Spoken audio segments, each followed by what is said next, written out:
সবাই মিলে এখন যদি একসাথে চলতে পারি তাহলে চললাম, আর না চলতে পারলে আলহামদুলিল্লাহ। আমার জবাব তো আমি আমার আল্লাহর কাছে দিতে পারবো যে আল্লাহ আমি আমার সর্বোচ্চটুকু চেষ্টা করছি। আমার তো মেইন জবাব দিতে ওখানে, এখানে তো না। আমি কি এখানে কাউরে গুনি না? তাইলে আমার ব্যর্থতা কোথায়? আমাদের কোনো ব্যর্থতা না, আমাদের কোনো হার নাই। আমরা হেরে গিয়েও জিতে যাই। আমি তো আমারটা পাই গেছি।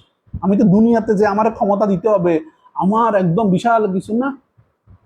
জামাত ইসলাম ক্ষমতায় আসলে আমি তো বাস স্ট্যান্ড দখল করবো না, টেম্পু স্ট্যান্ড দখল করবো না, ওই কারণ বাজার দখল করবো না। কারণ বাজার ক্ষমতা দেখুন আমাদের হাতে, দখল করছি কারণ বাজার। তাইলে আমি যেটা করব সেটা হচ্ছে আমি যদি পাওয়ারে আসি আমার সমাজের মানুষদেরকে নিয়ে, সবাইকে নিয়ে একটা সামাজিক পরিবর্তন সম্ভব। আর এই পরিবর্তনের স্বপ্ন কিন্তু মানুষ আমাকে দিয়ে দেখে। মানে আমাকে দিয়ে সম্ভব বলে মানুষ মনে করে, আমাদেরকে দিয়ে সম্ভব বলে মানুষ মনে করে। ওই বিএনপি এবং আওয়ামী লীগকে দিয়ে যে পরিবর্তন হবে এটা বাংলাদেশের মানুষ বিএনপি আওয়ামী লীগ যা করে সেও বিশ্বাস করে না। ওয়াল্লাহে, যদি আমি এটা তারেক জিয়া বিশ্বাস করে না, শেখ হাসিনা বিশ্বাস করে না। তারা দিয়ে বাংলাদেশের কি হবে? তারা মনে করে যে দখল না করলে কিসের রাজনীতি, দখলে থাকতে হবে আমার। আমি মনে করি আমার মানুষের মন দখল করতে হবে, মানুষকে পরিবর্তন করতে হবে।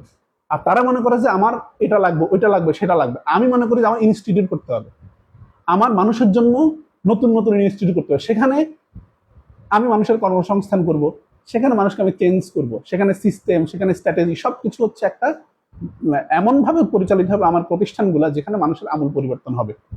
আমরা কিন্তু এই কাজগুলো করে যাচ্ছি বছরের পর বছর, যুগের পর যুগ ধরে।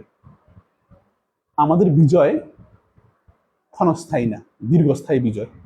এবং জীবনে যতদিন আমার প্রাণ আছে এই দেহে ততদিন তো চলবে। পাশাপাশি আমি যেদিন আল্লাহর কাছে চলে যাব সেখানে তো আমি পাচ্ছি। এমন অনেক গাঞ্জাখোর আছে যারা জামাত ইসলামকে ভোট দিয়েছে।